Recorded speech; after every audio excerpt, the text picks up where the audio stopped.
కిమ్స్ అయిపోయిందండి. తర్వాత liver and gut clinic hospital అయిపోయింది. ఆయుర్వేదం అయింది, నాటు వైద్యం అయింది. ఇంక ఈ తర్వాత అమలాపురంలో పైల్స్ డాక్టర్ ఒక ఆయన మంచి ముస్లిమ్స్ ఆయన సీనియర్ ఉన్నారంటే వెళ్ళాము. ఆయన ఏమన్నాడంటే, ఈ జబ్బుని పెద్ద కర్రతోనే కొట్టాలి నాన్న, నువ్వు అర్జెంటుగా హైదరాబాద్ ఉస్మానియాకి వెళ్ళిపో అని చెప్పారు. చెప్తే విజయ్ అన్నయ్య గారికి ఇలా కాల్ చేశాను, అన్నయ్య ఇలా ఇక్కడ ఇప్పుడే అమలాపురం నుంచి రిటర్న్ వస్తున్నాను, ఉస్మానియాకి వెళ్ళిపోమన్నారని, అర్జెంటుకి వెళ్ళి జాయిన్ అయ్యమన్నారు అక్కడంటే. అప్పుడు అన్నయ్య గారు ఉన్నపలంగా జాతకం పెట్టమన్నారండి. జాతకం పెట్టమన్నారు. ఒక కొన్ని నిమిషాల తర్వాత ఫోన్ చేశారు.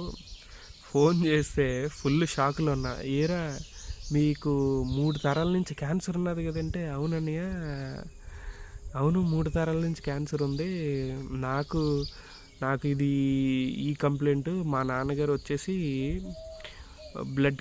ఈ బ్రెయిన్ క్యాన్సర్తో చనిపోయారు, మా బావ బ్లడ్ అండ్ బోన్ క్యాన్సరు, మా తాతయ్య గారు థ్రోట్ క్యాన్సరు అంటే.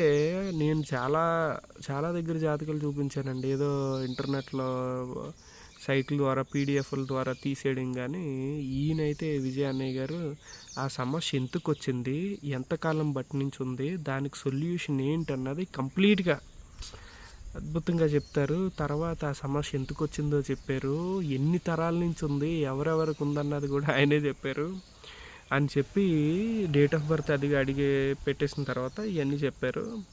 అప్పుడు వెంటనే పెట్టమన్నారు డేట్ ఆఫ్ బర్త్.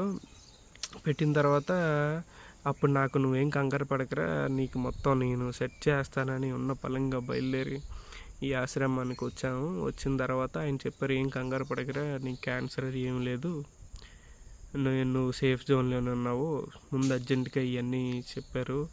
ఏమో అండి, మొన్న ఈ నంద్యాలలో అశ్లేష బలి, సర్పబలి ఈ పుణ్యం ఏమో ఇక్కడ దాకా తీసుకొచ్చింది. ఎంతో పుణ్యం ఉంటే కానీ ఇలాంటి స్థలాలకి రాలేమండి. అది కూడా ఇక్కడ జబ్బులు వచ్చేసి ఈయన మంత్రి సత్యనారాయణ గారిలాగా కేజీ చికెన్ తినండి, అరకేజీ చికెన్ తినండి ఉడకబెట్టుకోవడం ఇలాంటివి ఉండదండి.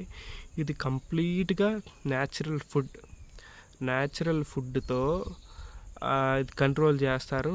అలాగని మనల్ని ఏమి కంప్లీట్గా ఏమి పెట్టకుండా ఏమి పస్తులు పెట్టరండి. చాలా అద్భుతంగా నా కంప్లైంట్కి వచ్చేసరికి రోజుకి 1.5 లీటర్ పాలేసి అన్నం పెడుతున్నారు. ప్రతి పూటకి 1/2 లీటర్, అందులో 1/2 లీటర్ మిల్క్, అందులో రైసు.